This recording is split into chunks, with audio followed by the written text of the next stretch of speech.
Bismillahirrahmanirrahim. Dear students, we are back with lecture number 8 and I am Asif Munir teaching you CSC 271 database systems. Let's start with the summary of previous lecture. In previous lecture we covered relational algebra and some of the operations that are involved in the relational algebra. We talked about different operations. We talked about selection or restriction that basically selected certain tuples based upon some kind of condition. Then we talked about projection. We learned how to project, and projection was basically based upon the selection of particular attributes. Then we talked about union, set difference and intersection. So these attributes, these basically operations has certain prerequisites, like all the operations, whether it is union, set difference or intersection, we needed to have basically the union compatibility between two different relations, and then we basically were able to perform the operations on those particular relations. And in union, basically we selected the tuples. Basically the tuples were either from the first relation or the second relation, or that basically consisted of both the relations, and if there were any duplicates, these duplicates were eliminated. And then we talked about the set difference and the tuples that were present in the first relation and that were not available in the second relation. That is how the set difference was basically performed, or how the set difference works. Okay, finally we talked about intersection, and intersection basically included only those tuples that were present in both the relations. And as I discussed in our previous lecture, that all these operations required basically union compatibility, that both the relations that will be used in these operations, they should have the union compatibility. And we defined the union compatibility in two things, in terms of two things. First was that the degree of the both relations should be same. If there are 4 attributes in first relation, then there must be 4 attributes in the second relation. And then we also added one thing, that the corresponding attributes should be defined on the same domain basically of both the relations. So that was it from our previous lecture. I hope you have started practicing these relational algebraic operations that are available in book, and you can basically take the exercise as well for your homework. Okay, let's start with today's lecture. We will continue from where we left, and we will discuss other operations that are basically available in relational algebra. Okay, if we talk about the next operation, that is Cartesian product, and as we discussed in our last lecture, I would like to basically revise or repeat few things for you, that you should remember that whenever we talk about the languages that are available for relational model, and we were talking about both these languages are theoretical, relational algebra and relational calculus, and we said that relational algebra is a kind of procedural language in which we basically specify that how the data should be basically retrieved, and also that the operands are also relations, that we basically perform certain operations on relations, and the operands are relation, and the result of those operations that are performed on relations is also a relation. So this is again a very important point to remember, that whenever we perform certain algebraic operation, the operands are always relation, and the result of those operation is also a relation. So if we talk about Cartesian product, again, suppose if we have two relations R and S, then R cross or Cartesian product S could be defined as a relation that is the concatenation of every tuple of relation R with every tuple of relation S. So this Cartesian product is represented by an X, and sometimes it is also called cross product,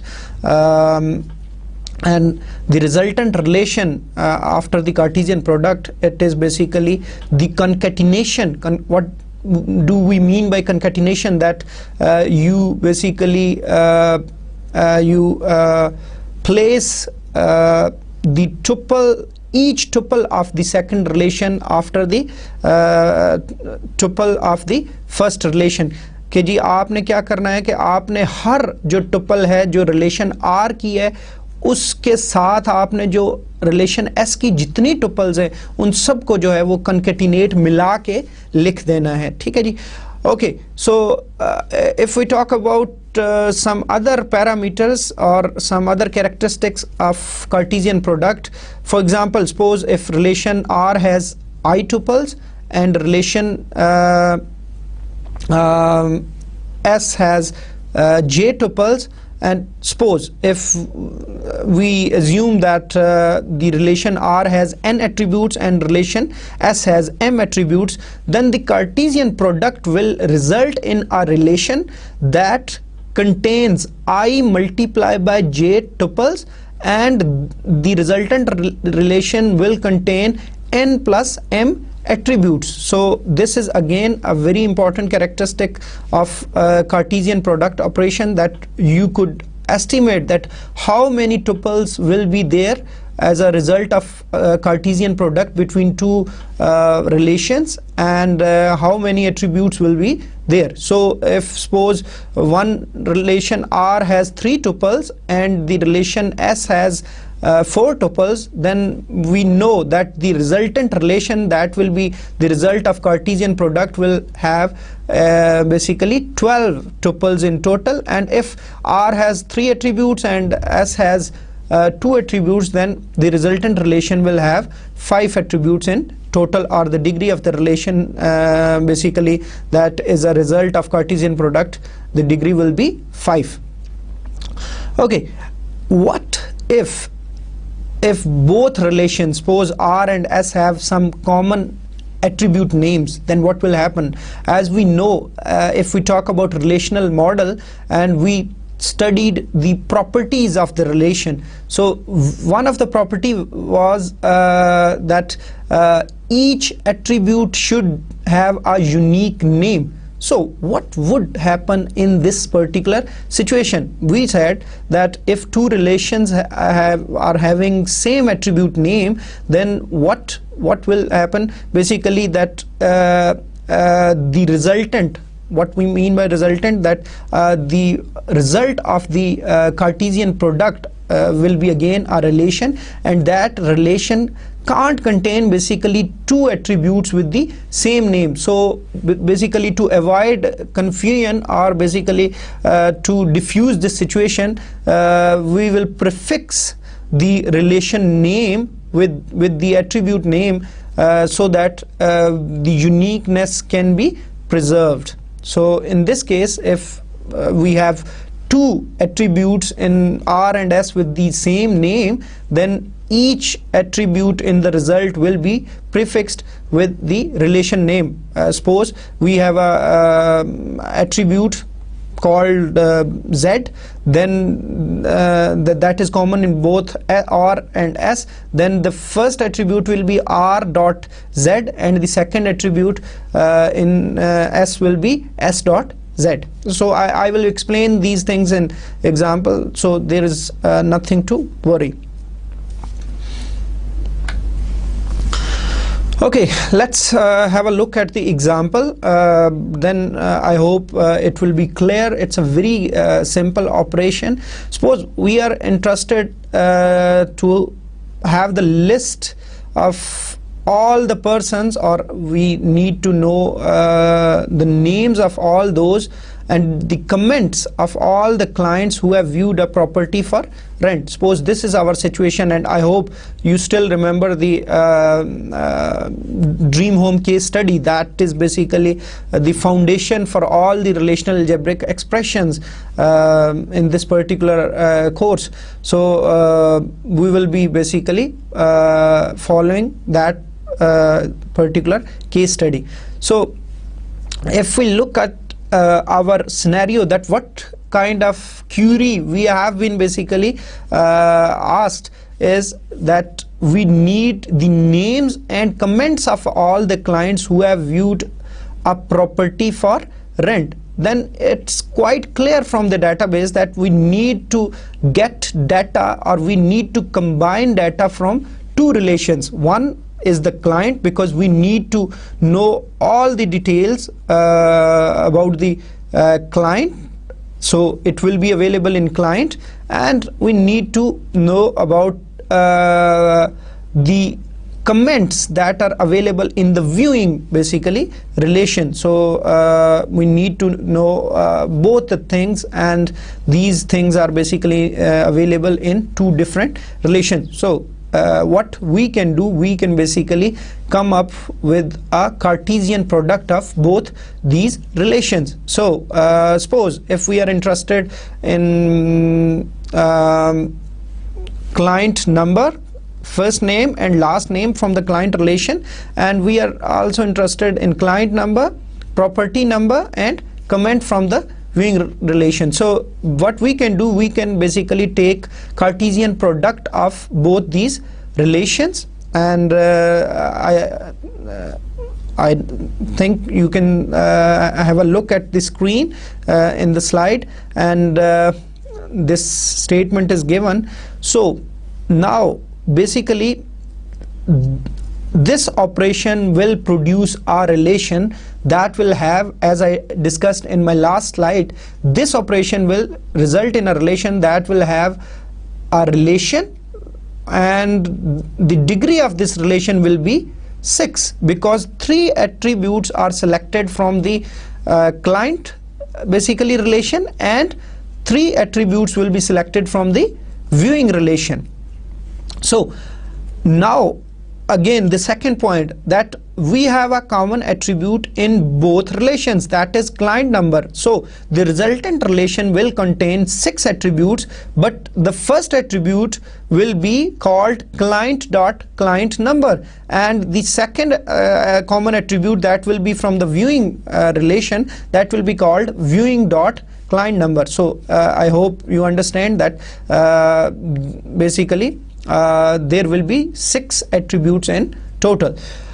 Okay, the second thing, how many tuples are basically will be there in the resultant relation, or what will be the cardinality of the resultant relation. So if suppose there are 4 tuples in client, suppose there might be different basically tuples in that particular relation, but suppose if there are 4 tuples in the client relation and 5 tuples are there in the viewing relation, then the resultant relation will have 4 multiplied by 5, 20 tuples in total, and the cardinality of that particular relation will be 20. Okay, so let's look at the basically result of this query, or basically this relational algebraic expression. Okay, this is the result. You can see that we have 6 attributes in total, and we have client number, first name, last name, viewing client number, property number, comment. And as you can see that we have 4 tuples in the first relation, that was client, and we had 5 tuples in viewing relation. So all in all we have basically 20 tuples in our basically resultant relation. But what we need to look at, we need to look at the result of this relation. So each row in client relation is concatenated with each row in viewing relation. But let's look at the first row or tuple. We have the client number in the client relation is CR76, while the client number in the viewing relation is CR56. So I don't think so this makes sense, because we didn't require this kind of information. We were basically interested to have list of all the clients and the comments that they basically provided after viewing that certain property. So if we look at the first tuple, there is a mismatch in the client number in the client relation is different from the client number in the viewing relation. So basically we don't need these tuples where the client numbers are different. So we are only interested where both the client number are same, both in client relation and both in viewing relation. So we have to be very careful. We have certain extra information in this basically result. So what we can do, we can basically restrict or select certain results or tuples from this particular resultant relation. So what we can do, we basically perform a selection or restriction on this Cartesian product. So what we can do, we have the same Cartesian product operation, and this operation basically provided us with the following with the result that we saw on the previous slide.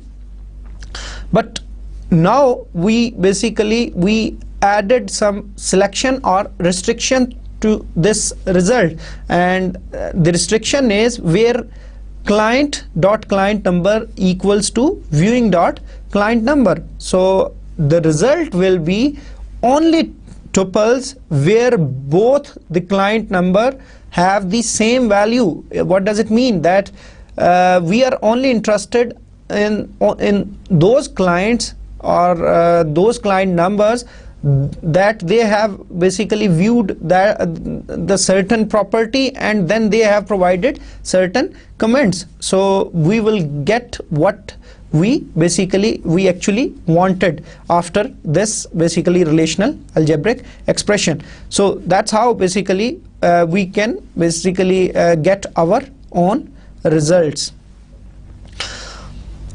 अब इस जो है इसका result हमें वही मिलेगा जो actually हम चाह रहे थे कि हमें उन तमाम क्लाइंट्स की डिटेल्स मिल जाएंगी, उनका नेम, उनका लास्ट नेम, उनके कमेंट्स और बेसिकली किस प्रॉपर्टी के ऊपर उन्होंने कमेंट्स दिए, तो उसकी सारी जो है वो डिटेल हमें मिल जाएगी. लेकिन ये हमने जो ऑपरेशन परफॉर्म किया, ये कार्टेशियन प्रोडक्ट के ऊपर हमने बेसिकली जो है वो प्रोजेक्शन सिलेक्शन या रिस्ट्रिक्शन अप्लाई किया है. Okay, so this will be our result.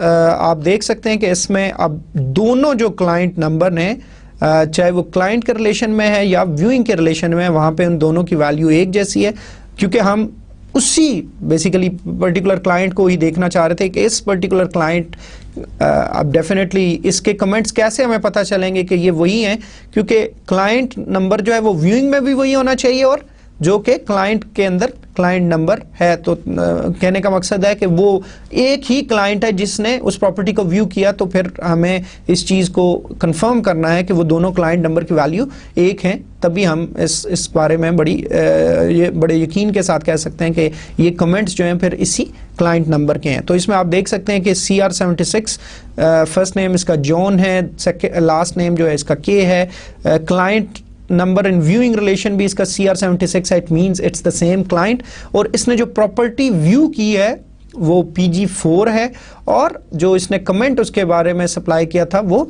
To remote के ये बहुत दूर है, एंड सो ऑन। इसी तरह ये तमाम जो रिजल्ट है ये आपको नज़र आ रहे होंगे। एक चीज़ आप जहन में रखिएगा कि जब भी आप मेरे इस लेक्चर को देख रहे हो तो आप कोशिश कीजिएगा कि आप जो रिलेशन है, वो जो instance of the dream home database जो है उसको आपने ज़रूर अपने सामने रखना है इन एनी फॉर्म के। आप चाहे वो बुक खोल के रखें या आप उसके कॉपी अपने सामने रख लें, ताकि आपको क्लियर हो कि जो हमारा रिज़ल्ट आ रहा है वो कैसे आ रहा है। तो अब हम दोबारा इसको थोड़ा सा समराइज करते हैं कि what we actually did in this Cartesian product. Cartesian product is very simple. Cartesian product क्या है कि पहली बात कि अब आप देखें, जैसे हमने यूनियन के अंदर सेट डिफरेंस के ऑपरेशन में या इंटरसेक्शन में हमने कहा था जी कि both the relations should be union compatible. तो अब ऐसी कोई हमारे ऊपर रिस्ट्रिक्शन कार्टेशियन प्रोडक्ट में नहीं है। कोई भी मतलब किसी किस्म के दो डिफरेंट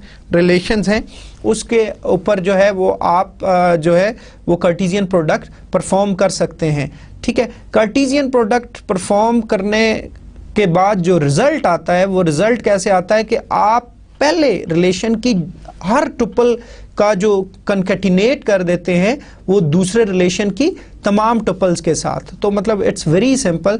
और फिर हमने देखा कि जो हमें सिचुएशन रिक्वायर्ड थी, हमें यहाँ पे जो सिनेरियो था कि हमें क्या चाहिए, तो उसके लिए हमें एक एक्स्ट्रा ऑपरेशन भी जो है कार्टेशियन प्रोडक्ट के ऊपर अप्लाई करना पड़ा, और वो क्या था, वो सिलेक्शन या रिस्ट्रिक्शन का था। तो मतलब जो कार्टेशियन प्रोडक्ट है नॉर्मली उसका इस्तेमाल इतना ज़्यादा आपको आम जिंदगी में नहीं मिलेगा। कि मतलब कार्टेशियन प्रोडक्ट कभी भी ऐसा नहीं होगा कि आप हर एक रिलेशन को जो है वो उसका ताल्लुक जो है वो दूसरे रिलेशन के हर एक टुपल के साथ हो। नॉर्मली ऐसा कभी भी नहीं होगा, बहुत रेयर सिचुएशंस होंगी। लेकिन डेफिनेटली कार्टेशियन प्रोडक्ट जो है that is the foundation for certain other operations जो कि हम आगे डिस्कस करेंगे। और ख़ास तौर पे कार्टेशियन प्रोडक्ट के ऊपर जब आप सिलेक्शन या रिस्ट्रिक्शन लगाते हैं तो फिर हम बहुत सारी ऐसी सिचुएशंस आएंगी जब हमें इस किस्म की हमारी रिक्वायरमेंट होगी। आई होप के कार्टेशियन प्रोडक्ट आपको क्लियर हो गया होगा। और कार्टेशियन प्रोडक्ट बिल्कुल उसी तरह है जैसे आपने सेट्स के अंदर देखा था कि आपका हर एक एलिमेंट जो है वो दूसरे सेट के एलिमेंट के साथ जो है वो उसको लिखा जाता है।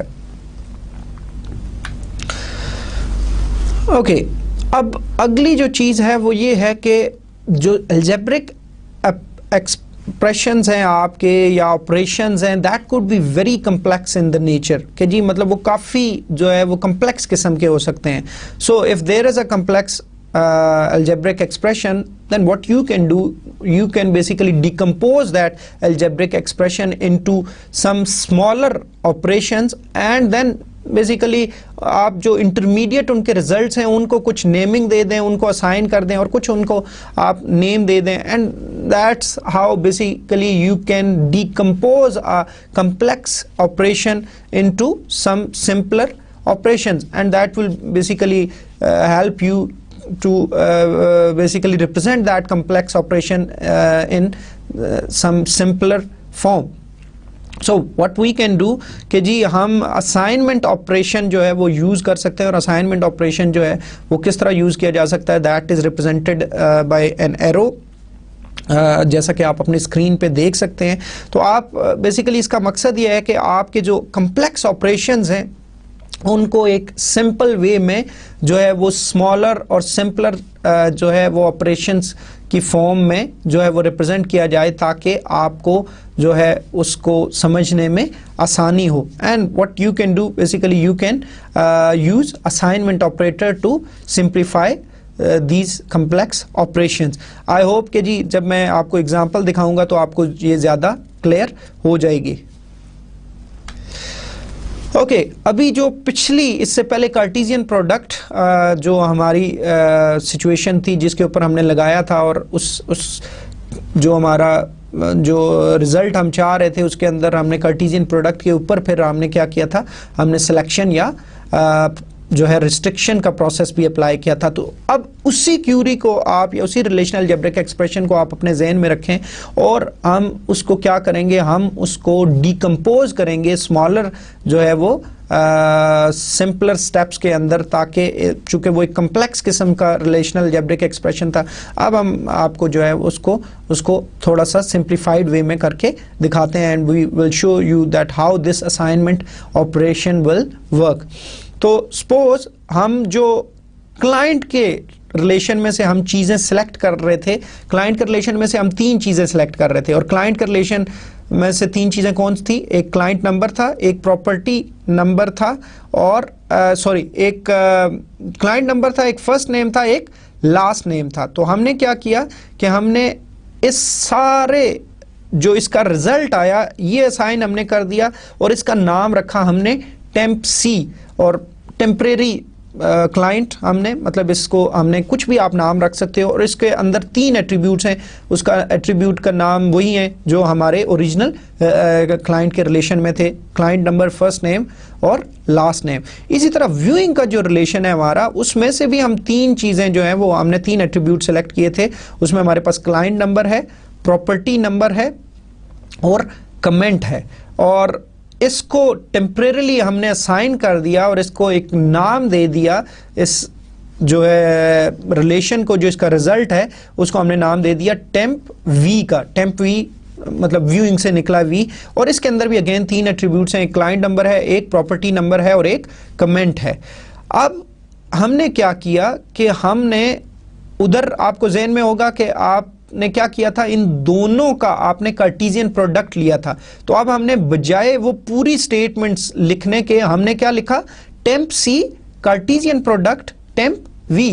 तो अब ये देखें, बजाय वो सारा इतना कम्प्लेक्स स्टेटमेंट लिखने के, अब हमने बिल्कुल जो एक सिंप्लीफाइड वे में टेम्प सी और कार्टेशियन प्रोडक्ट टेम्प वी लिख दिया। तो मतलब इट बिकेम वेरी सिंपल। लेकिन जो इसका रिजल्ट आया, वो रिजल्ट क्या आया, उसको भी हमने एक नाम दे दिया, और उसको नाम हमने क्या दे दिया, हमने कहा जी उसका नाम है कमेंट, और उसके 6 एट्रीब्यूट्स हैं, एक क्लाइंट नंबर है, दूसरा फर्स्ट नेम है, तीसरा लास्ट नेम है, और आप देखें कि जो चौथा एट्रीब्यूट है, हालांकि दोनों में क्लाइंट नंबर था तो हमने उसको रिप्लेस कर दिया, उसको रीनेम कर दिया और उसको हमने वी क्लाइंट नंबर कह दिया। वी क्लाइंट नंबर इसलिए कि वो व्यूइंग के क्लाइंट नंबर में से बेसिकली उसको वैल्यू को रिप्रेजेंट कर रहा है। इसी तरह प्रॉपर्टी नंबर और कमेंट। तो आपको पता है कि कार्टेशियन प्रोडक्ट का जो रिजल्टेंट होगा, रिजल्ट होगा, वो हमेशा उसका डिग्री जो होगी वो सम होगी दोनों रिलेशंस की डिग्री के। तो अब दोनों की डिग्री 3 थी, तो जो रिजल्ट आएगा वो 6 डिग्री के साथ आएगा। अब फाइनल जो ऑपरेशन हमने अप्लाई किया था वो आपका रिस्ट्रिक्शन या सिलेक्शन था ऑन द रिजल्ट। तो रिजल्ट अब हमने किस से रिप्रेजेंट किया हुआ है, कमेंट के टेबल से रिप्रेजेंट किया हुआ है। तो हमने कमेंट के ऊपर देखें कि हमने क्या लगा दिया, रिस्ट्रिक्शन लगा दी या सिलेक्शन लगा दी। और सिलेक्शन क्या है हमारी, client number equals to V client number, कि जहां पे ये दोनों इनकी वैल्यूज इक्वल हो वो वाली टुपल जो है हमें जो है वो चाहिए, इसके अलावा वाली टुपल्स हमें नहीं चाहिए। और इसको हम असाइन कर सकते हैं, और इस जो ये रिलेशन आएगा वो रिलेशन को हम क्या कह रहे हैं, रिजल्ट कह रहे हैं। तो this is a very simple example कि how basically you can decompose a complex algebraic expression into some smaller steps, और फिर उन intermediate results को जो है वो आप क्या असाइन कर सकते हैं, कोई भी एक टेम्परेरी नेम आप यूज़ कर सकते हैं, उन रिजल्ट्स को आप दे सकते हैं, और आप अपने इस कम्प्लेक्स ऑपरेशन को एक सिंप्लीफाइड वे में परफॉर्म कर सकते हैं। It will basically ease provide ease in understanding के जी आपको ईजीली जो है वो आप ज़्यादा बजाय ये कि वो जो उधर आपने इतना लंबा चौड़ा एक्सप्रेशन लिखा था उसके मुकाबले में अब ये छोटे छोटे स्टेप्स आपने लिखे, तो बेसिकली ये आपको हेल्प आउट करेगा कि आप आसानी से इसको समझ सकें। आई होप कि आपको क्लियर हो गया होगा कि डिकम्पोजिशन। लेकिन अब बहुत सारे जैसे ये चीज़ें हैं कि मसलन ये एक आपको बता तो दिया कि डिकम्पोजिशन ऐसे आप यूज़ करते हो, लेकिन ज़रूरी नहीं कि आप इसको अपने प्रैक्टिकली जब आप काम कर रहे हो तो आप डिकम्पोजिशन का सहारा लें। लेकिन अगर आपको कोई ऐसी सिचुएशन दरपेश आती है जहाँ पे आपका जो एक्सप्रेशन है, अलजेब्रिक एक्सप्रेशन, वो बहुत ज़्यादा कम्प्लेक्स है, तो then may be you can basically use decomposition.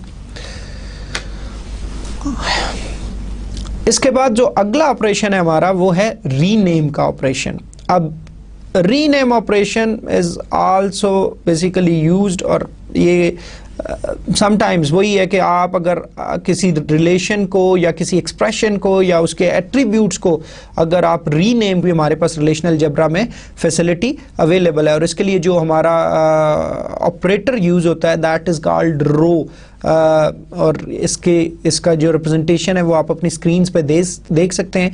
और इसकी जो हमारे पास दो फॉर्म्स हैं, रो एस इंटू ई और rho S A1 A2 till AN और E। So the rename operation provides a new name S। ये जो S है ये आपका नया नाम होगा, जो भी आप उस रिजल्ट का या उस एक्सप्रेशन का नाम रखना चाहेंगे, जो आपका रिजल्टेंट रिलेशन आएगा ये वो नाम होगा।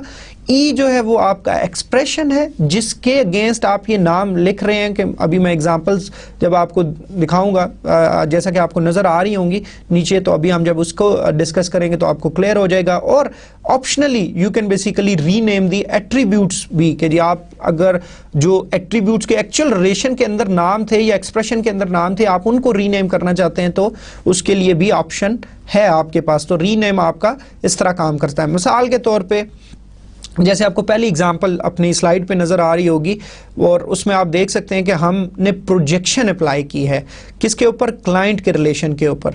ठीक है, तो क्लाइंट के रिलेशन के ऊपर जो है वो प्रोजेक्शन अगर हम देखें तो हमने 3 एट्रीब्यूट सेलेक्ट किए। एक क्लाइंट नंबर किया, फर्स्ट नेम सेलेक्ट किया और लास्ट नेम सेलेक्ट किया। ठीक है, तो जो क्लाइंट के टेबल में से जो अब इसका रिजल्ट आता है, वो रिजल्ट क्या आता है, वो रिजल्ट आता है एक रिलेशन विद 3 एट्रीब्यूट्स। और आपको पता है कि प्रोजेक्शन के अंदर रोज के ऊपर कोई रिस्ट्रिक्शन नहीं होती, सारी रोज सेलेक्ट होती हैं। सिर्फ प्रोजेक्शन जो है वो certain number of attribute select करता है, बाकी उसमें रोज के ऊपर किसी किस्म का हम ऑपरेशन परफॉर्म नहीं कर रहे होते। तो मतलब सारी रोज आ जाएंगी जो भी क्लाइंट के रिलेशन के अंदर मौजूद हैं, लेकिन इसको हमने रीनेम कर दिया। लेकिन रीनेम करने के लिए हमने असाइनमेंट ऑपरेटर यूज किया, और असाइनमेंट में हमने क्या किया कि हमने इसको कहा जी आर, और जो है अंदर जो ऑपरेशन है हमारा वो क्लाइंट है। इसी तरह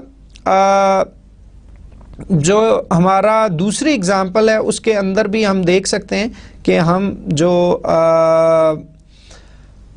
प्रोजेक्शन हमने अप्लाई की, और प्रोजेक्शन के अंदर वही चीज़ें हमने सेलेक्ट की, लेकिन उधर आप देख सकते हैं कि जो रिजल्ट है हमारा उसके अंदर हमने क्या किया कि हमने जो एट्रीब्यूट के नेम है वो हमने क्या कर दिए, वो थोड़े से चेंज कर दिए, कि हमने क्लाइंट नंबर को CNO कर दिया, C नंबर कर दिया, फर्स्ट नेम हमने पूरा लिख लिया और लास्ट नेम पूरा लिख लिया। तो मतलब इस किस्म की बहुत सारी एग्जांपल्स हो सकती हैं जहां पे आप अपने एट्रीब्यूट्स को भी रीनेम कर सकते हैं रिजल्ट के अंदर। और ये चीज़ हमने रिलेशंस के अंदर देखी थी कि जी हम अपने जो बेसिकली जब हमने वो 3 लेवल आर्किटेक्चर भी पढ़ा था तो उसमें भी हमने कहा था कि हम बेसिकली जो एक्सटर्नल व्यूज़ होते हैं वो बेसिकली बाज़ औक़ात बहुत डिफरेंट वो जो है वो नेमिंग कन्वेंशन यूज़ कर सकते हैं, जो कि मे बी एक्चुअली उधर रिलेशन में एग्जिस्ट ना कर रही हो। तो ये उसी तरह का एक सिनेरियो है। अब जो अगला हमारा ऑपरेशन है that is the most frequently used operation, and it is one of the complex operations in relational database या relational database management systems। तो join जो है ये एक बहुत ही जो है वो important operation है जो कि आपको चाहिए होता है। और keep in mind join is a derivative of Cartesian product के जो बेसिकली जो जॉइन है that is an additional operation, या वो बेसिक ऑपरेशंस में से नहीं है, वो बेसिकली कार्टेशियन प्रोडक्ट की एक डिराइव्ड फॉर्म है। तो बेसिकली आपका जो जॉइन है वो कैसे आता है, it's equivalent to performing a selection using join predicate as selection formula over Cartesian product of the two operand relations के जी, जिस तरह हमने अपनी पिछली एग्जांपल में किया था कि हमने क्या किया कि हमने दो रिलेशंस के ऊपर कार्टेशियन प्रोडक्ट अप्लाई किया और उस कार्टेशियन प्रोडक्ट का जो रिजल्ट आया उसके ऊपर हमने सिलेक्शन जो है वो अप्लाई कर दिया या परफॉर्म कर दिया। तो यही जो होता है ये तकरीबन उसी के इक्विवेलेंट होता है आपका जॉइन जो है। अब कीप इन माइंड कि it is one of the most difficult operation basically to implement efficiently in relational database management systems, and there are some intrinsic performance problem basically in relational database management systems due to this implementation of joins in relational databases। तो आपने मतलब जो join है आपका ये बहुत ज़्यादा आपके रिलेशनल डेटाबेस मैनेजमेंट सिस्टम में जो है इसका इस्तेमाल होगा, या जब भी हम मल्टीपल टेबल्स में से डाटा लाना चाहते हैं तो जो है वो जॉइन की मदद से लेके आएंगे। तो एक और ज़हन में होना चाहिए बात कि जो जॉइन का ऑपरेशन है उसके लिए definitely there must be a common attribute, कोई ऐसा एक एट्रीब्यूट होना चाहिए जिसका बेसिकली या मतलब जिसकी डोमेन दोनों की एक हो, ताकि हम उनके बेस के ऊपर जो है वो जॉइन का जो प्रेडिकेट है या जो कंडीशन है वो अप्लाई कर सकें जी, कि जॉइन हमारा होगा किस बेस के ऊपर, वो जो कॉमन एट्रीब्यूट होगा उसकी बेस के ऊपर होगा। So there are different types of join. हम काफ़ी सारी हमारी जॉइन की टाइप्स हैं, हम वन बाय वन जो है वो मुख्तलिफ किस्म के जॉइंस को डिस्कस करेंगे। जो हमारी डिफरेंट फॉर्म्स हैं जॉइंस की वो theta join, equi join that is again a particular type of theta join, natural join, outer join और सेमी जॉइन। तो मतलब अब ये डिफरेंट आपको लिटरेचर में जब आप देखेंगे तो आपको ये डिफरेंट किस्म के जो है वो जॉइंस आपको नज़र आएंगे। लेकिन जैसे अब आउटर जॉइन को जब हम डिस्कस करेंगे तो इसकी फर्दर आगे तीन टाइप्स हैं, जैसे लेफ्ट आउटर जॉइन है, आपका राइट आउटर जॉइन है, इसी तरह फुल आउटर जॉइन है। तो मतलब ये इस तरह बहुत सारे और भी इसके अलावा शायद आपको मिल सकें, लेकिन हमारे टेक्स्ट में जो हमारा जिस बुक को हम रेफ़र कर रहे हैं उसमें आपको यही वाले जॉइन मिलेंगे। तो हम वन बाय वन जो है इन जॉइन को डिस्कस कर लेते हैं। जो पहला जॉइन है that is theta join. Theta join को रिप्रेजेंट करने के लिए आप अपनी स्क्रीन्स पे देख सकते होंगे एक दो वो ट्राइंगल्स हैं और उनको आपस में जो उनके एजेस हैं वो जो नोक है उन दोनों को मिला दिया गया है। इन्फिनिटी भी आपने देखा होगा कि इन्फिनिटी का साइन भी तकरीबन इससे मिलता जुलता होता है, लेकिन फिर भी बहरहाल आप इसकी रिप्रेजेंटेशन देख सकते हैं और ये जॉइन के लिए इस्तेमाल होता है। और अब आप देख सकते रहे होंगे कि जो हमारा जॉइन का जो ऑपरेटर है उसके नीचे एफ हमने दिया हुआ है, और ये एफ जो है ये आपका प्रेडिकेट है या वो जो कंडीशन है जो कि हम स्पेसिफाई कर सकते हैं। लेकिन सपोज अब हम इसको डिफाइन करने की कोशिश करते हैं, इसको फॉर्मली जो इसकी डेफिनेशन है उसको देखते हैं थीटा जॉइन की, कि suppose we have two relations R and S, then R theta join S defines a relation that contains tuple satisfying the predicate F from the Cartesian product of R and S। तो again अब जैसे मैंने बताया कि join जो है that is a derived derivation of the Cartesian product, और उसके ऊपर जब हम सिलेक्शन अप्लाई करते हैं तो वो बेसिकली वो जॉइन ही कहलाता है। तो ये जो एफ है ये हमारी वही वाली जो प्रोजेक्शन सिलेक्शन या रिस्ट्रिक्शन है ये उसी को रिप्रेजेंट कर रहा है।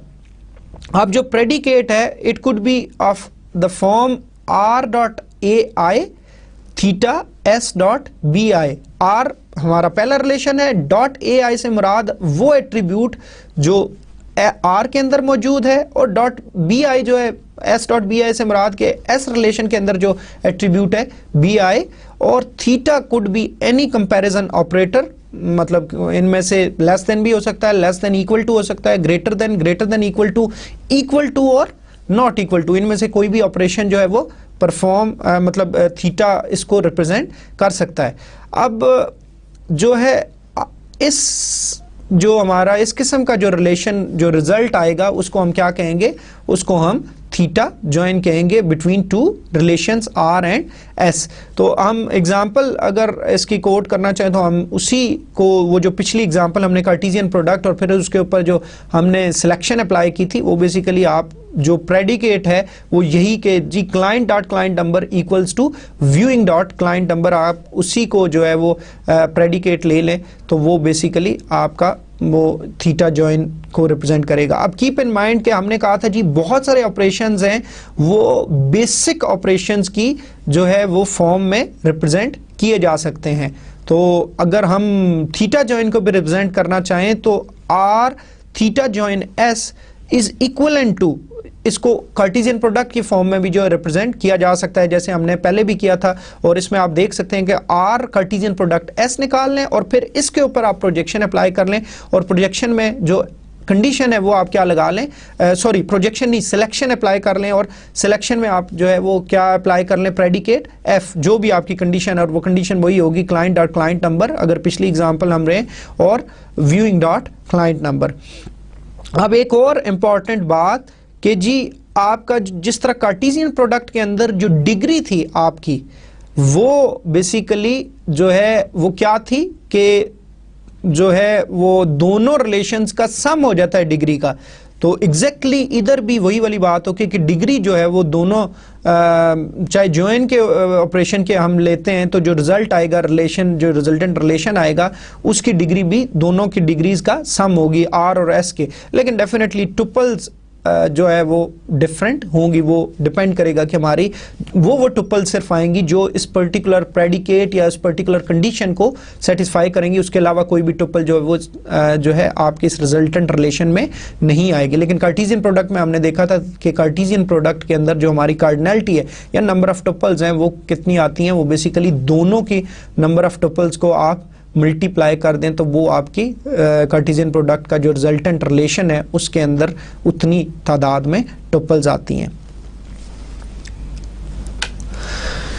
Equi join, equi join basically theta join की ही एक जो है स्पेशल फॉर्म है।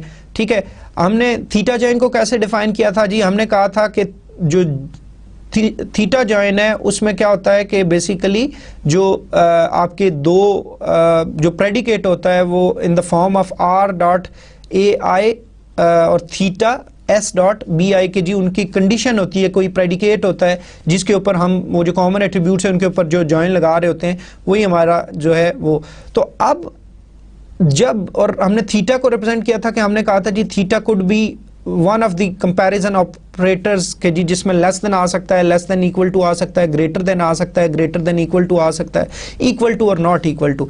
जब हमारे पास ऑप्शन ये हो कि सिर्फ इक्वल का जो है आपका ऑपरेटर यूज होगा थीटा की रिप्लेसमेंट में, तो फिर ये जो स्पेशल फॉर्म है जॉइन की दैट इज कॉल्ड जो है वो फिर इक्वी जॉइन कहला जाता है। इक्वी जो है वो बेसिकली इक्वल से ही निकला है, तो आप इसको इस तरह भी ज़हन में रख सकते हैं। तो एग्जैक्टली इसमें भी जो बेसिकली रिप्रेजेंटेशन है अगेन उसी तरह है, कोई इसमें ख़ास फ़र्क नहीं है। मैंने आपको समझाने के लिए सिर्फ एफ के साथ पैरेंथेसिस यूज़ करके मैंने सिर्फ ऑपरेटर की जगह पे थीटा की जगह पे हमेशा यहाँ पे क्या आएगा, इक्वल का साइन आएगा। तो it defines a relation that contains tuple again satisfying the predicate F from the Cartesian product of R and S, और जो प्रेडिकेट एफ होगा और जो इसमें थीटा है, theta will always be replaced by only one operator and that will B equal. इसके अलावा हम कोई ऑपरेटर यहाँ पे यूज नहीं कर सकते, तो इसके अलावा कोई करते हैं तो वो आपका फिर थीटा जॉइन कहलाता है। तो थीटा जॉइन की एक खास फॉर्म जो है वो क्या है, वो इक्वी जॉइन है। ओके, इक्वी जॉइन की अगर एग्जांपल हम लेना चाहें तो सपोज अगर हम अगेन हम कहते हैं जी list the names and comments of all clients who have viewed a property for rent. आपको याद होगा कि यही वाली सिचुएशन जो है हमने बेसिकली उधर जो हमने कार्टेशियन प्रोडक्ट के थ्रू भी जो है इसको इसी बेसिकली सिनेरियो को हमने सॉल्व किया था, और उस कार्टेशियन प्रोडक्ट के ऊपर फिर हमने क्या लगाया था, सिलेक्शन का प्रोसेस लगाया था। तो अब अगर आपके जहनों में वो पिछली स्लाइड्स हों तो आप को याद होगा कि एग्जैक्टली यही क्यूरी उधर भी थी और इधर भी। ठीक है, अब यही वाली एग्जांपल है और इसका वही रिजल्ट आएगा बेसिकली जब हम उसी जो रिलेशनल अलजेब्रिक एक्सप्रेशन को उधर जो हमने कार्टेशियन प्रोडक्ट और फिर उसके ऊपर जो सिलेक्शन लगाई थी उसके बजाय हम इधर क्या कर देंगे, हम सिंपली जो है वो इक्वी जॉइन यूज करेंगे, तो उसकी मदद से हम वही वाले रिजल्ट्स जो है वो अचीव कर लेंगे। और जैसे मैंने पहले भी डिस्कस किया था कि आप बहुत सारे जो खास सिचुएशंस के लिए रिलेशनल अलजेब्रिक एक्सप्रेशंस है वो मल्टीपल वेज में लिख सकते हैं। हो सकता है कि आपने वही वाला रिलेशनल अलजेब्रिक एक्सप्रेशन जो है वो जॉइन के फॉर्म में लिखा और उसी को हम जो है वो कार्टेशियन प्रोडक्ट और उसके ऊपर सिलेक्शन लगा के वो उस तरह भी लिख सकते हैं। तो इसमें कोई ऐसी परेशान होने वाली बात नहीं है। अगर आप बेसिक जो रूल्स हैं उनको वायलेट नहीं करते, उनको साथ आप उनको यूज करते हुए आप किसी भी अंदाज में, चाहे वो जॉइन के थ्रू या कार्टेशियन प्रोडक्ट और उसके ऊपर सिलेक्शन लगा के अगर वही आप रिलेशनल अलजेब्रिक एक्सप्रेशन लिखते हैं तो मतलब वो दोनों के रिजल्ट्स एक जैसे आ सकते हैं। इसमें कोई ऐसी परेशानी वाली बात नहीं है। लेकिन ये वही वाले जो लास्ट जो हमारा सिनेरियो था उसी का जो है हम जॉइन की मदद से भी सॉल्व कर सकते हैं, इक्वी जॉइन की मदद से। तो आप अगर इक्वी जॉइन अगर यूज करना चाहें तो आप कैसे करेंगे, इसमें आप देख सकते हैं पहला जो हमारा पोर्शन है लेफ्ट साइड का वो है वही वाला क्लाइंट के जो हम रिलेशन में से जो चीज़ें एक्सट्रैक्ट कर रहे हैं, क्लाइंट नंबर हम एक्सट्रैक्ट कर रहे थे, फर्स्ट नेम एक्सट्रैक्ट कर रहे थे और लास्ट नेम, और ये प्रोजेक्शन अप्लाई की हुई है हमने, ठीक है। तो हमने ये चीज़ें निकाल ली। अब देखें हमने जॉइन का दरमियान में साइन यूज़ किया है, ठीक है। आप पैरेंथेसिस को भी जहन में रख लें कि जो प्रोजेक्शन से पहले हमने एक पैरेंथेसिस ली है और फिर क्लाइंट के बाद जो क्लाइंट का रिलेशन है उसको बाद फिर हमने इसको ख़त्म किया कि ये हमारा एक इस जॉइन का लेफ्ट साइड वाला पोर्शन है। फिर हमने जॉइन के ऑपरेशन में देखें कि नीचे हमने प्रेडिकेट जॉइन के बाद जो है वो यूज किया है। तो प्रेडिकेट में अगर आप देखें तो हमारे पास client dot client number equals to viewing dot client number, और ये वही वाली सिचुएशन जो हमने उधर भी यूज की थी। और जो हमारा इसका राइट जो हमारा पोर्शन है वो है कि जी अगेन प्रोजेक्शन अप्लाई हुई। प्रोजेक्शन किसके ऊपर अप्लाई हुई, व्यूइंग के ऊपर, और उसमें हमने तीन चीजें एक्सट्रैक्ट की, क्लाइंट नंबर, प्रॉपर्टी नंबर और कमेंट। और जो है ये हमारा इसमें रिलेशन कौन सा इन्वॉल्व है, व्यूइंग का। या अगर आपको याद हो कि जो हमने वो डिकम्पोज करके इसी कम्प्लेक्स रिलेशनल अलजेब्रिक एक्सप्रेशन को लिखा था तो हमने दो फॉर्म्स में इसको रिप्रेजेंट बेसिकली इनको लेफ्ट और राइट साइड को किया था। जो ऊपर वाली क्लाइंट वाली जो हमारी प्रोजेक्शन है उसको हमने टेम्प सी से रिप्रेजेंट किया था और जो व्यूइंग वाली है उसको टेम्प वी से किया था। तो आप इसी को इस फॉर्म में भी लिख सकते हैं कि temp C equi join temp V, और जो प्रेडिकेट है वो आपका temp C dot client number equals to temp V dot client number, और इसको हमने असाइनमेंट कर दी रिजल्ट को। तो आप मतलब बड़ी आसानी से उसी रिजल्ट को अचीव कर सकते हैं इस जो है इक्वी जॉइन की मदद से भी। आई होप ये आपको क्लियर होगा, इसमें कोई ऐसी जो है वो मुश्किल चीज़ नहीं है। और इक्वी जॉइन का रिजल्ट अगर आप देखें तो ये वही वाला रिजल्ट है जो आपने इससे पहले भी जब आपने कार्टेशियन प्रोडक्ट और कार्टेशियन प्रोडक्ट के ऊपर आपने जो है वो सिलेक्शन अप्लाई की, तो ये वही वाला रिजल्ट है। CR76 जॉन के और CR76 PG4 to remote and so on, इसी तरह तमाम जो हमारी टपल्स उधर भी आई थी एग्जैक्टली वही रिजल्ट जो है वो इधर आपको नजर आ रहा होगा। इसके बाद जो अगला हमारा ऑपरेशन है वो जॉइन की एक और डिफरेंट फॉर्म है और ये है नेचुरल जॉइन। और natural join is the basically जो इसको सिंपली जॉइन भी कहते हैं या बेसिकली इसमें जो हमारा जो बहुत ज़्यादा इस्तेमाल होता है वो नेचुरल जॉइन ही होता है। अब कीप इन माइंड के जी नेचुरल जॉइन को मतलब इसकी रिप्रेजेंटेशन ऑलमोस्ट उसी तरह की है। इधर इसमें हमें प्रेडिकेट लिखने की, प्रेडिकेट या वो जो कंडीशन है वो जॉइन की कंडीशन वो लिखने की ज़रूरत नहीं है। इसको सिंपली हम वो जॉइन का जो साइन है रिप्रेजेंटेशन है उसको यूज़ किया और वही दो रिलेशन हमारे पास आर और एस हैं। अब इसको बेसिकली हम कैसे डिफाइन कर सकते हैं, it's an equi join of two relations R and S over all common attributes X. तो इसमें ऑटोमेटिकली जो वो कॉमन एट्रीब्यूट्स हैं उनके ऊपर खुद से ये जो है उनकी इक्वालिटी के ऊपर जॉइन ले लेता है कि उन दोनों की वैल्यू जहां जहां इक्वल होगी वो आपका नेचुरल जॉइन होगा। लेकिन इसकी एक खास बात होती है, इसकी खास बात यह है कि जो इसका रिजल्ट आता है इसके अंदर जो नंबर ऑफ एट्रीब्यूट्स हैं आपके, वो जितने कॉमन एट्रीब्यूट्स हैं, मिसाल के तौर पे एक कॉमन मतलब एक कॉमन एट्रीब्यूट है, तो फिर जो रिजल्टेंट रिलेशन आएगा आपका नेचुरल जॉइन का, उसमें जो नंबर ऑफ एट्रीब्यूट्स होंगे या डिग्री जो होगी वो -1 होगी। -1 से क्या मुराद कि जितने कॉमन एट्रीब्यूट्स हैं, अगर एक कॉमन एट्रीब्यूट है तो वो 2 दफा नहीं आएगा, वो फिर कितनी दफा आएगा, वो 1 दफा आएगा, नॉट 2 टाइम्स। और अगर मतलब मल्टीपल कॉमन एट्रीब्यूट्स हैं तो फिर उतना आप माइनस कर लें कि अगर वो 2 हैं तो -2 कर दें, अगर वो 3 है तो -3 कर दें। तो कीप इन माइंड कि 1 occurrence of each common attribute is eliminated from the result, के जो कॉमन एट्रीब्यूट्स हैं वो 2 दफा नहीं अब नजर आएंगे, वो सिर्फ रिजल्ट में 1 दफा नजर आएगा। अब कीप इन माइंड जी कि the natural join operation performs an equi join over all the attributes in the two relations that have the same name। तो ये भी इसके लिए कंडीशन है कि आपके जो एट्रीब्यूट्स कॉमन कौन से होंगे, जिनके नेम जो है वो एक जैसे होंगे। एंड कीप इन माइंड कि जो degree of the resultant relation है that will be produced in the result of basically natural join, that will contain the degrees of relations R and S minus और less the number of attributes in X, और X हमारा represent कर रहा है उन्हीं common attributes को जो भी उनके अंदर मौजूद होंगे। तो हम इसकी एग्जांपल को देख लेते हैं। आई होप कि ये कोई इतना आपको मुश्किल महसूस नहीं हो रहा होगा। ऑलमोस्ट जैसे मैंने बताया कि जॉइन जो है वो हमेशा मल्टीपल रिलेशंस के ऊपर ही काम करेगा और उनमें डेफिनेटली कोई ना कोई कॉमन एट्रीब्यूट होगा।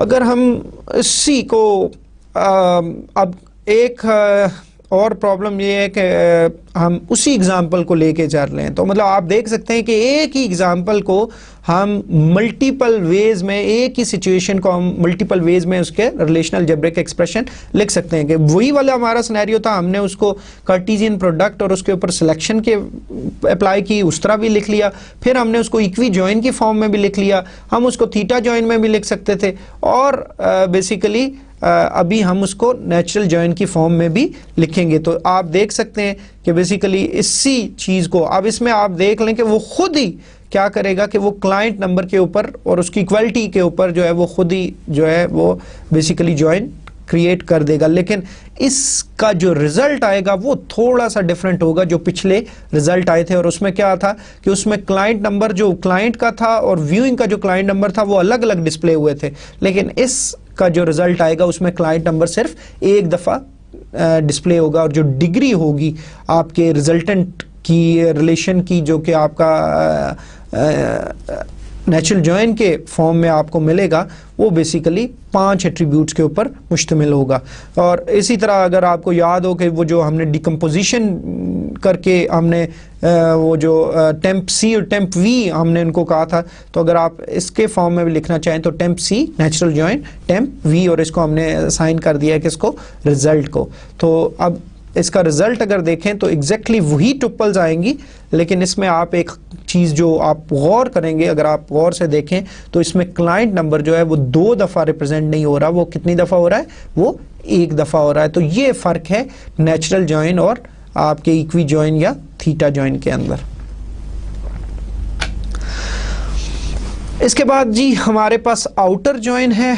अब बाज़ औक़ात पहले अब मैं थोड़ा सा इसकी तमहीद कुछ आपको बता देता हूँ कि हम देख लें कि बेसिकली ये आउटर जॉइन किन सिचुएशंस के अंदर यूज़ होता है। तो बाज़ औक़ात हमें ऐसी, अब आपने देखा होगा कि जो इक्वी जॉइन है या नेचुरल जॉइन है ये तो इक्वालिटी के ऊपर आता है कि मसलन कोई भी एक कॉमन एट्रीब्यूट है और जहाँ पे दोनों की वैल्यूज़ मैच करेंगी, जो पहले की भी वैल्यू वही वाली होगी, पहले मतलब एक रिलेशन के अंदर जो एट्रीब्यूट है उसकी वैल्यू भी वही होगी और दूसरे रिलेशन के अंदर जो एट्रीब्यूट है उसकी भी वही वैल्यू होगी, तो तब वो वाली टुपल सेलेक्ट होगी जो प्रेडिकेट हम जॉइन के अंदर जो है वो डिफाइन करते थे।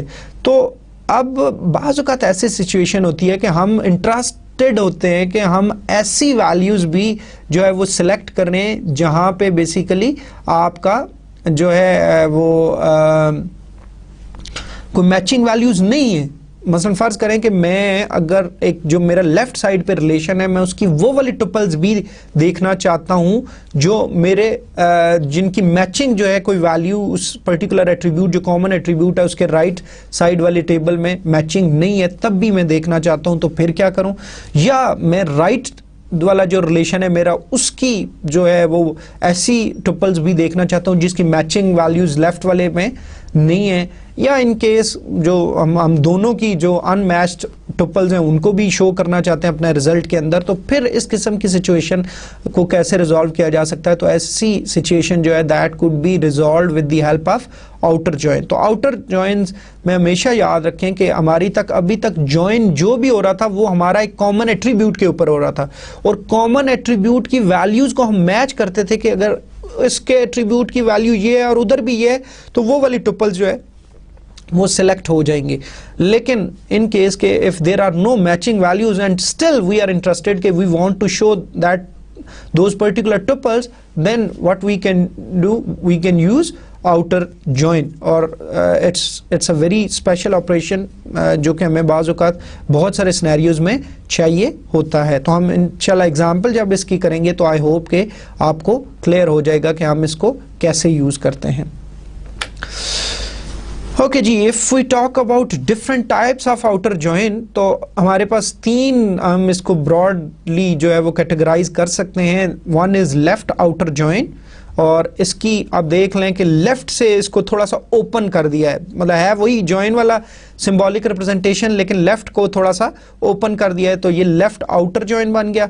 अब left outer join keep in mind कि इट कीप्स जो रिजल्टेंट रिलेशन आएगा लेफ्ट आउटर जॉइन का, उसमें लेफ्ट वाले जो रिलेशन है उसकी वो वाली टुपल्स भी होंगी जिनकी मैचिंग वैल्यूज जो है वो नहीं होंगी, या इस इन अदर वर्ड्स के जो लेफ्ट वाला रिलेशन है उसकी सारी टुपल्स आ जाएंगी चाहे उसकी कोई मैचिंग राइट वाले टेबल में है या नहीं है। और ये आप लेफ्ट और राइट को समझ लें। लेफ्ट और राइट से क्या मुराद है कि जब भी हम जॉइन का ऑपरेशन लगा रहे होते हैं तो हम दो रिलेशंस के दरमियान लगा रहे हैं ना। हम जैसे हमने कहा था आर जॉइन एस, तो आर जो है मेरे पॉइंट ऑफ व्यू से वो आर जो है मेरा लेफ्ट साइड पे है जॉइन के, और जो एस है वो मेरे जॉइन से राइट साइड पे है। तो इस तरह मतलब बेसिकली इसको हम इस तरह डिस्कस कर रहे हैं। तो कीप इन माइंड कि लेफ्ट आउटर जॉइन क्या करता है, जो लेफ्ट साइड पे जो भी रिलेशन है उसकी तमाम टुपल्स आएंगी चाहे उनकी मैचिंग कोई राइट साइड वाले में हो या ना हो। जैसे हमने वो पिछली जो हमारी एग्जांपल है कि जी हम कह रहे थे client dot client number means के जो क्लाइंट के रिलेशन के अंदर क्लाइंट नंबर है उसकी वैल्यू बेशक उधर जो व्यूइंग के क्लाइंट नंबर में होती है या नहीं, इट मींस वो सारी टुपल्स जो क्लाइंट वाली हैं वो सिलेक्ट हो जाएंगी चाहे उसकी कोई मैचिंग वैल्यू व्यूइंग के अंदर है या नहीं है। राइट आउटर जॉइन, इसकी रिप्रेजेंटेशन राइट से इसको ओपन कर दिया, आप अपनी स्क्रीन पे देख सकते हैं। और जैसा कि लेफ्ट है अगर वही वाली लॉजिक आप इधर अप्लाई करें तो राइट आउटर जॉइन भी उसी तरह बनता है। व्हाट डज इट मीन कि राइट आउटर जॉइन में जो राइट साइड वाला रिलेशन है उसकी तमाम टुपल सेलेक्ट हो जाएंगी बेशक उनकी कोई मैचिंग वैल्यू लेफ्ट वाले में हो या ना हो। और जो फुल आउटर जॉइन है, आप बड़ा सादा सा मामला है, अगर आपको लेफ्ट और राइट का क्लियर हो गया तो इट मींस कि there could be some situations के जी जहां पे हम इस चीज में इंटरेस्टेड हों कि हम दोनों की अनमैच्ड टुपल्स को दिखाना चाह रहे हों, तो अब it will keep all the tuples in both relations, और जो बाकी जो नॉन मैचिंग होंगी उसके अगेंस्ट वो क्या कर देगा वो हम अभी थोड़ी देर में बात करते हैं। अच्छा, अब एक चीज़ तो हमने डिस्कस कर ली। अब पहले अगर आपको पिछली एग्जांपल्स याद हों तो हमने कहा जी कि फ़र्ज़ करें कि एक क्लाइंट है, क्लाइंट के अंदर क्लाइंट की तमाम इन्फॉर्मेशन पड़ी हुई है, क्लाइंट नंबर है, उसका फर्स्ट नेम है, उसका लास्ट नेम है एंड सो ऑन, क्लाइंट से रेलेवेंट सारी इन्फॉर्मेशन पड़ी हुई है। फिर हमने कहा था कि एक व्यूइंग का रिलेशन भी हमारे पास, और व्यूइंग में क्या है कि जिस क्लाइंट ने जो जो प्रॉपर्टीज व्यू की हैं उसकी इन्फॉर्मेशन सारी उसके अंदर हम स्टोर कर रहे थे। तो व्यूइंग में डेफिनेटली दो चीज़ें थी हमारी जो इंपॉर्टेंट थी, एक क्लाइंट नंबर किस क्लाइंट ने व्यू किया, और दूसरा व्यू उसने करता किस चीज को था, व्यू प्रॉपर्टी को करता था, तो प्रॉपर्टी नंबर। फिर उसके बाद हम उसमें जो है कमेंट की फील्ड भी हमने रखी थी, और फिर व्यू की डेट भी रखी थी कि किस दिन उसने व्यू किया हुआ है। अच्छा, अब एक ज़हन में रखें कि फ़र्ज़ करो हम कह रहे थे कि हमें जो है उन तमाम क्लाइंट्स की लिस्ट दो जिन्होंने प्रॉपर्टीज व्यू की हैं, तो हम क्या करते थे बेसिकली, रिजल्ट हमारा उस रिलेशन का कैसे आता था कि हम इस चीज को देखते थे कि जो क्लाइंट के अंदर क्लाइंट नंबर है वही वाला क्लाइंट नंबर अगर व्यूइंग के अंदर जो क्लाइंट नंबर में अगर आता है तो इट मींस कि उस क्लाइंट नंबर ने कोई प्रॉपर्टी व्यू की है, तो ये एक इंडिकेशन थी कि उसने कोई प्रॉपर्टी व्यू की है। तो अब क्लाइंट में से क्लाइंट नंबर भी निकल आता था, उसका फर्स्ट नेम भी, उसका लास्ट नेम भी, और जो व्यूइंग से रेलेवेंट इंफॉर्मेशन है वो व्यूइंग के टेबल में से आ जाती थी। लेकिन कैसे पता चलता था उस क्लाइंट नंबर के लिए? क्योंकि क्लाइंट नंबर दोनों सेम होते थे तब, तो हम इसलिए वो प्रेडिकेट या कंडीशन लगाते थे कि where client dot client number equals to जो है व्यूइंग डॉट क्लाइंट नंबर, और उस फिर उसके अगेंस्ट हम निकाल लेते थे कि जी हम कहते थे कि उसने ये कमेंट दिया, उसने इस प्रॉपर्टी को देखा और उसकी व्यू डेट ये थी। लेकिन जब हम आउटर जॉइन की बात कर रहे हैं और फर्ज करो कि जी आप फर्ज करें कि आपके जो एक क्लाइंट है वो CR80 है, फर्ज करो CR80 क्लाइंट के अंदर है, उसका कोई नाम है एंड सो ऑन, उसकी डिटेल है, लेकिन व्यूइंग के अंदर उसने कोई प्रॉपर्टी व्यू ही नहीं की अभी तक। क्लाइंट ने रजिस्ट्रेशन कराई है लेकिन व्यूइंग नहीं की। अब हम ये कह रहे हैं कि जब हम आउटर जॉइन यूज करते हैं तो आउटर जॉइन में ये होता है कि, और सपोज हम लेफ्ट आउटर जॉइन यूज करते हैं, तो लेफ्ट आउटर जॉइन अगर हम यूज करते हैं तो लेफ्ट आउटर जॉइन में क्या हो कि आपका जो टीवी नजर आए, बेशक उसकी मैचिंग जो है वो व्यूइंग के रिलेशन में नहीं है कि CR80 व्यूइंग में कहीं पे भी नहीं आ रहा, लेकिन स्टिल हम चाहते हैं कि उसका जो है वो चीज आए नजर रिजल्ट के अंदर। तो जब लेफ्ट आउटर जॉइन हम लेंगे व्यू क्लाइंट के दरमियान और व्यूइंग के दरमियान, तो क्लाइंट में जो नॉन मैचिंग क्लाइंट्स हैं वो भी आ जाएंगे। तो CR80 उसका नाम जो भी है, मसलन फर्ज करें XYZ उसका नाम है, उसकी बाकी डिटेल्स हैं, लेकिन व्यूइंग में तो उसकी इंफॉर्मेशन है ही नहीं। अब व्यूइंग के मल्टीपल एट्रीब्यूट्स हैं, व्यूइंग में क्लाइंट नंबर आता है, अच्छा जी क्लाइंट नंबर की वैल्यू भी अब उसके हवाले से तो होगी नहीं, क्योंकि वो क्लाइंट उसने तो कोई प्रॉपर्टी व्यू ही नहीं की CR80 ने। अब उसका कमेंट भी कुछ नहीं आ सकता, उसकी प्रॉपर्टी नंबर में भी कुछ भी नहीं होगा, और उसके जो है उसके जो आपका व्यू डेट है वो भी कुछ भी नहीं होगा। तो फिर अब सवाल ये पैदा होता है कि उन एट्रीब्यूट्स के अगेंस्ट इस टपल के लिए जो कि सिर्फ क्लाइंट के अंदर मौजूद है लेकिन व्यूइंग के रिलेशन में मौजूद नहीं है, तो फिर क्या लिखा जाए? तो ऐसी सूरत में अगर आपको याद हो वो जो नल हमने स्टडी किया था, वो फिर यहाँ पे उन तमाम एट्रीब्यूट्स के लिए फिर क्या वैल्यू आएगी? वो नल आएगी। तो इसी तरह लेफ्ट आउटर जॉइन में क्या होगा कि लेफ्ट की सारी टपल आ जाएंगी, लेकिन जो राइट वाला रिलेशन है उसके जो एट्रीब्यूट्स है उसके अगेंस्ट जो है वो सारे नल आ जाएंगे। इसी तरह राइट आउटर जॉइन लगा रहे हैं तो मतलब राइट आउटर जॉइन में सारी राइट वाली टपल्स आ जाएंगी रिलेशन की, लेकिन जो लेफ्ट वाले टपल्स जो नॉन मैचिंग है उसकी उसमें नल्स आ जाएंगे। और फुल आउटर जॉइन में भी क्या होगा कि दोनों की अनमैच्ड जो टपल्स में फिर जो वो फिर क्या आ जाएगा, वो उसको हम नल से जो है वो रिप्लेस कर देंगे। तो आई होप कि आपको क्लियर हो गया होगा। एग्जाम्पल देखते हैं, आई होप कि आपको बड़ी आसानी से मेरी बातें समझ आ जाएंगी। Okay, left outer join one by one अब मैं लेफ्ट आउटर जॉइन को एक्सप्लेन कर देता हूँ। Left outer join is suppose if we have relations R and S and we are interested in R left outer join S, then left outer join is a join in which tuples from R that do not have matching values in common attributes of S are also included in the result relation। ठीक है जी, मैंने आपको बताया था कि R की तमाम tuples include हो जाएंगी, चाहे उनकी वो जो कॉमन एट्रीब्यूट में मैचिंग वैल्यू कोई है या नहीं है, तो नहीं भी है तो वो सारी सिलेक्ट हो जाएंगी। Missing values in the second relation are set to null. तो मैंने जैसे पिछली आपको थोड़ी देर पहले डिस्कस किया कि जो आपका राइट साइड है वाला रिलेशन है जिसमें उसकी मैचिंग वैल्यूज नहीं है, तो उसकी वैल्यूज की जगह पे फिर क्या उसमें होगा, उसमें नल आ जाएगा। तो in what kind of situations this left outer join is used? If we are interested to display the particular tuples in the result that do not have matching values in the join attributes, तो ऐसे attributes मतलब जिनकी matching मौजूद नहीं है, still हम उन tuples को भी दिखाना चाह रहे हैं, तो इस किस्म की सिचुएशन में हम क्या यूज करेंगे? हम आउटर जॉइन, और आउटर जॉइन की कोई भी एक टाइप। लेकिन suppose if we are dealing right now with left outer join, तो आई होप कि अगर आपको एक समझ आ जाती है तो फिर बाकी को भी समझना कोई मुश्किल नहीं है। Okay, suppose if you are asked by your employer कि जी आप से कहा जाता है कि ओवरऑल जो ड्रीम होम का जो मैनेजर टाइप है या जो उसका ओनर है, if A is interested to have a status report on property viewing, कि जी प्रॉपर्टी व्यूइंग के ऊपर मुझे एक कंप्लीट रिपोर्ट दे दो। अब प्रॉपर्टी व्यूइंग की रिपोर्ट से क्या मुराद है कि टोटल प्रॉपर्टीज कितनी है और कितनी की व्यूइंग हुई है और कितने को अभी लोगों ने व्यू ही नहीं किया, तो हमने सारा को बताना है। इट मीन्स कि हमने दो रिलेशंस के ऊपर जो है वो ये अप्लाई करना है ऑपरेशन, और दो रिलेशंस आई होप, अगर मैंने जैसे आपको पहले भी कहा था, ये बहुत बहुत इंपॉर्टेंट है ये वाली बात यहाँ पे कि आपको ड्रीम होम केस स्टडी की समझ होनी चाहिए कि उसके सारे रिलेशन या वो सिस्टम है क्या। अगर आपको वो समझ नहीं आता तो मेरी सारी बातें फिर आपको शायद अच्छी तरह समझ नहीं आएंगी। तो आई रिक्वेस्ट अगेन कि आप अच्छे तरीके से उस केस स्टडी को समझें कि वो केस स्टडी है क्या।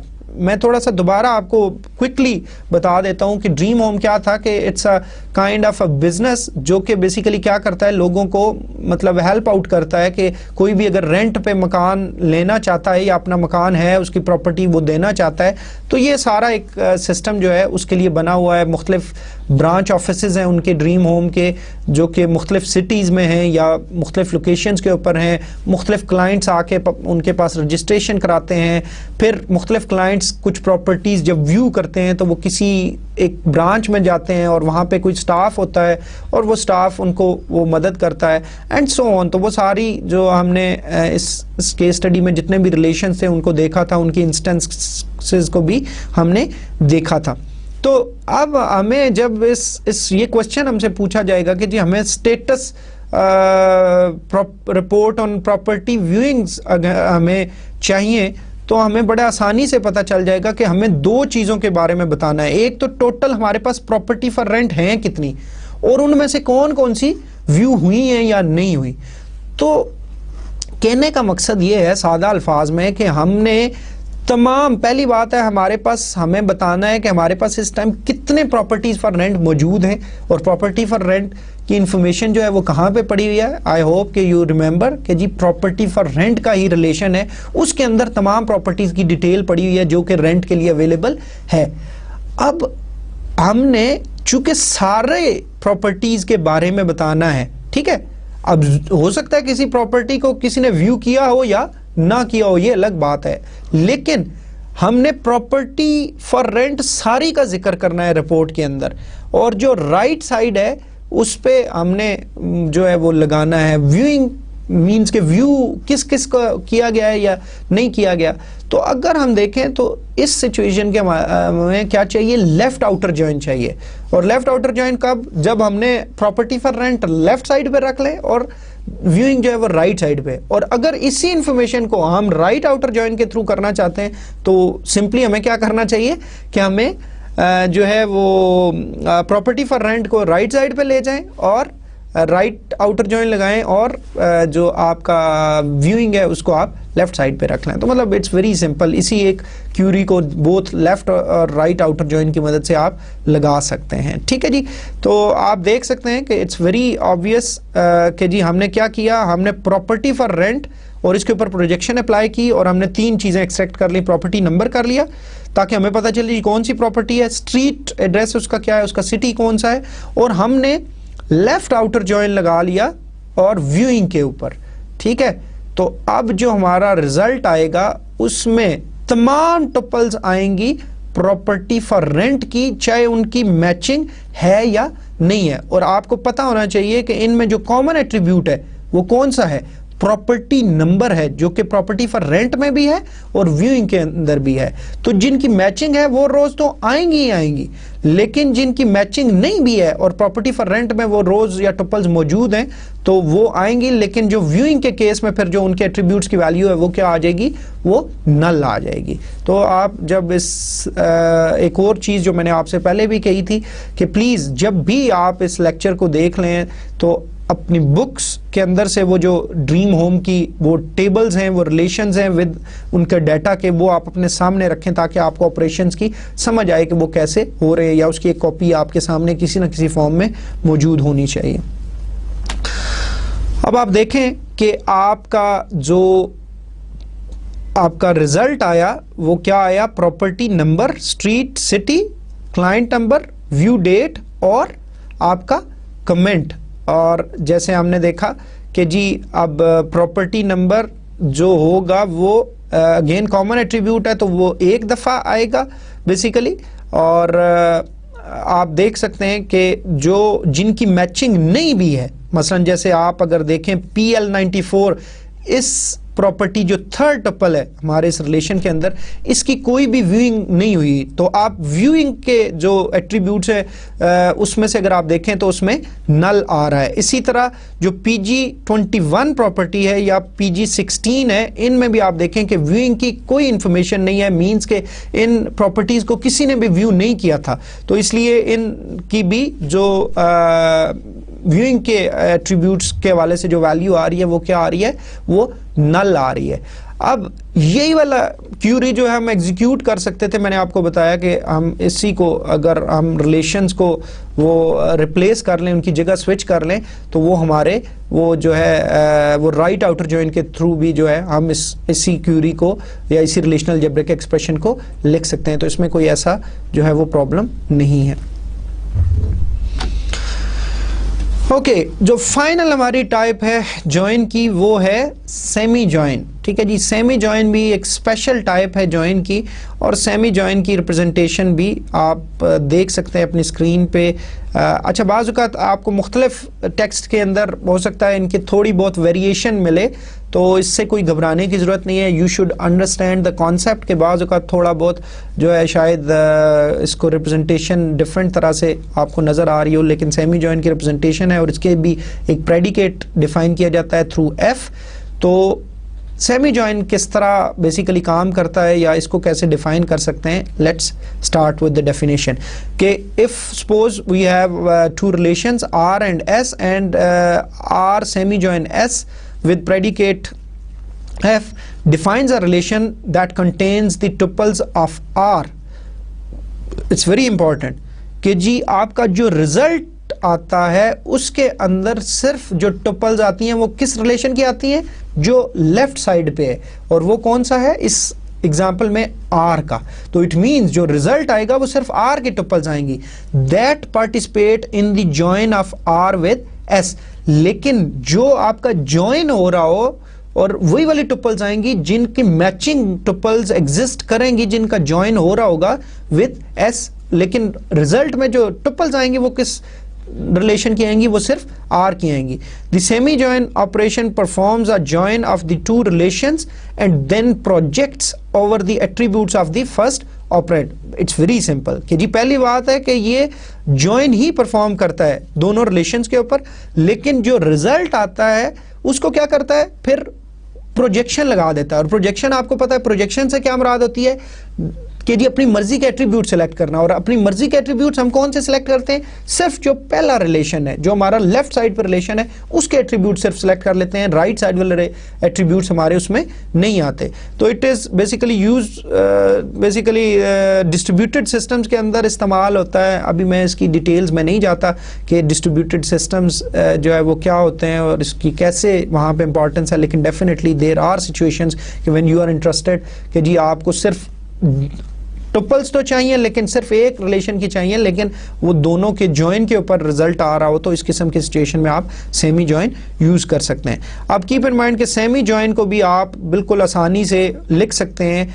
ठीक है कि आप थीटा जॉइन लगा लें या जॉइन लगा लें और जॉइन के ऊपर प्रोजेक्शन लगा लें, और प्रोजेक्शन किस बेस पे करें, ए, और ए जो है वो set of all attributes of R को यहाँ पे रिप्रेजेंट कर रहा होगा। जो भी हमारा पहला लेफ्ट साइड पे रिलेशन है उसके तमाम अगर एट्रीब्यूट्स के ऊपर प्रोजेक्शन कर दें तो this will be equivalent to R semi join S के। ठीक है जी, तो ये आई होप कि आपको क्लियर हो गया होगा, लेकिन जब आप एग्जाम्पल के थ्रू हम इसको करेंगे तो आई होप कि it will be very much clear to you. अब एक सिर्फ पहली बात, ये जॉइन ही है, जॉइन की एक खास टाइप है। तो जॉइन आपको हमेशा पता है कॉमन एट्रीब्यूट्स के ऊपर होता है, और उन कॉमन एट्रीब्यूट्स की इक्वालिटी के ऊपर या इस तरह की सिचुएशन में। ठीक है, तो अब हमने क्या करना है कि सिर्फ सेमी जॉइन में फ़र्क क्या होगा कि जो रिजल्टेंट रिलेशन होगा उसमें टुपल्स किसके आएंगे? सिर्फ मींस एट्रीब्यूट्स किसके आएंगे? सिर्फ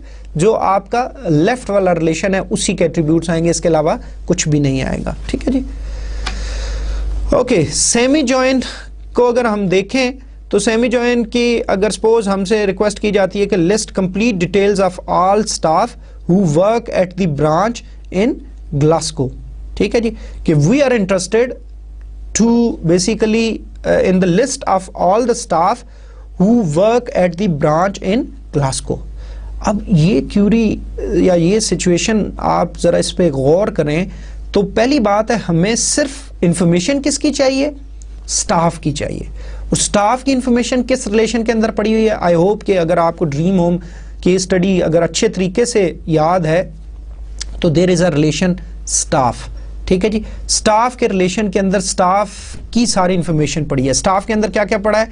स्टाफ के अंदर स्टाफ नंबर पड़ा है, उसका फर्स्ट नेम पड़ा है, उसका लास्ट नेम पड़ा है, उसके पोजीशन पड़ी हुई है कि वो मैनेजर है, असिस्टेंट है, सुपरवाइजर है, उसकी जो है उसकी बाकी डिटेल्स, उसकी सेक्स पड़ी है कि वो मेल है या फीमेल है, उसकी डेट ऑफ बर्थ पड़ी है, उसकी सैलरी पड़ी है और उसकी ब्रांच नंबर पड़ा हुआ है। ठीक है जी। अब लेकिन अब आप गौर करें इस हमारी सिचुएशन के ऊपर तो आप देखेंगे कि हमें ये पूछा जा रहा है कि ब्रांच कौन सी में वो काम करता है, जो जिसका सिटी जो है वो ग्लासगो है। तो पहली बात कि सिर्फ स्टाफ के रिलेशन से हम इस इंफॉर्मेशन को एक्सट्रैक्ट नहीं कर सकते। क्यों? क्योंकि ब्रांच का जो सिटी है that is basically available in branch relation, कि जी ब्रांच के अंदर ब्रांच नंबर जो है वो प्राइमरी की है, उसका फिर जो है एड्रेस है, स्ट्रीट है, उसका सिटी है एंड सो ऑन। तो it means we need a join. लेकिन जरा गौर करें इस आप अपने इस क्यूरी के ऊपर, आप अपने इस सिनेरियो के ऊपर, तो हमसे पूछा सिर्फ किसके बारे में जा रहा है? स्टाफ की डिटेल्स। लेकिन वो जो स्टाफ की डिटेल्स आएगी वो that will be dependent upon branch relation as well. तो हम क्या कर सकते हैं इस सिचुएशन में? हम क्या लगा सकते हैं? हम सेमी जॉइन लगा सकते हैं। और सेमी जॉइन अब आपको बड़ी अच्छी तरह से पता होगा कि जो स्टाफ और ब्रांच के अंदर एक कॉमन एट्रीब्यूट है, और वो कॉमन एट्रीब्यूट क्या है? ब्रांच नंबर है, जो कि दोनों में मौजूद है। और एक में वो एज अ प्राइमरी की काम कर रहा है और एक में स्टाफ के अंदर वो फॉरेन की के तौर पे काम कर रहा है, ब्रांच के अंदर वो एज अ प्राइमरी की काम कर रहा है। अब स्टाफ का जो रिलेशन है वो जो है हमें उसकी तमाम इंफॉर्मेशन चाहिए, इसलिए हमने उसको लेफ्ट साइड पे रखा सेमी जॉइन के, और हमने जो प्रेडिकेट लगाया सेमी जॉइन के नीचे वो आप जरा गौर से देखें तो वो उसी कॉमन एट्रीब्यूट के ऊपर है, ताकि हमें वही वाले एम्प्लॉइज मिले जिनकी ब्रांच वही वाली है। ठीक है जी, कौन सी branch? Staff dot branch number equals to branch dot branch number. लेकिन ब्रांच के अंदर से आप देखें कि ब्रांच के अंदर से हमने क्या सिलेक्ट किया? हमने सिर्फ वो वाली ब्रांच सेलेक्ट की जिसका सिटी क्या है? ग्लासगो है। तो इट मींस कोई एक ब्रांच हमें रिटर्न होगी और फिर वो वाली जो है वो चाहे वो B003 है या जो भी है, वो फिर जिसका सिटी ग्लासगो है वो वाली ब्रांच हमें वो मैच होगी, और जिस भी स्टाफ की ब्रांच नंबर में वो वाली ब्रांच नंबर है वो वाला रिजल्ट हमें इसमें नज़र आ जाएगा। तो जैसे मैंने पहले भी कहा कि आपने जब भी इस लेक्चर को देखना है प्लीज़ अपने जो आपके रिलेशंस हैं उनको सामने रखें ताकि आपको बहुत अच्छे तरीके से क्लियर हो जाए। तो इसका रिजल्ट को देखते हैं। इसके रिजल्ट पे देखें तो हमारे पास स्टाफ नंबर है, first name, last name, position, sex, date of birth, salary और ब्रांच नंबर। सिर्फ स्टाफ के जो तमाम एट्रीब्यूट्स हैं वो यहाँ पे नज़र आ रहे हैं। तो यही सेमी जॉइन का जो है वो हमारा रिजल्ट इस तरह आता है। तो अब जो है आप इसमें देख सकते हैं कि जो ब्रांच के टेबल में अगर आप जाके देखें तो जो B003 है उसके सिटी जो है वो ग्लासगो है, तो इसलिए तमाम टुपल्स वो वाली सिलेक्ट हुई हैं जो बेसिकली जिनकी ब्रांच B003 है। तो आज जो है आज का लेक्चर हम यहाँ पे ही ख़त्म करते हैं। हम देख लेते हैं कि बेसिकली आज हमने क्या क्या चीज़ें कवर की। हम आज की समरी को गौर से देख लेते हैं। तो आई होप कि आज तक जितना भी हमने काम किया है जो है वो आपको क्लियर हो गया होगा। आज का लेक्चर यहाँ पे ख़त्म करते हैं। आज हमने जो बाकी हमारे ऑपरेशंस थे जैसे कार्टेशियन प्रोडक्ट, हमने जॉइन और जॉइन की डिफरेंट टाइप्स, उनको हमने स्टडी किया। इंशाल्लाह अगले लेक्चर में दोबारा हाज़िर होंगे। अस्सलाम वालेकुम।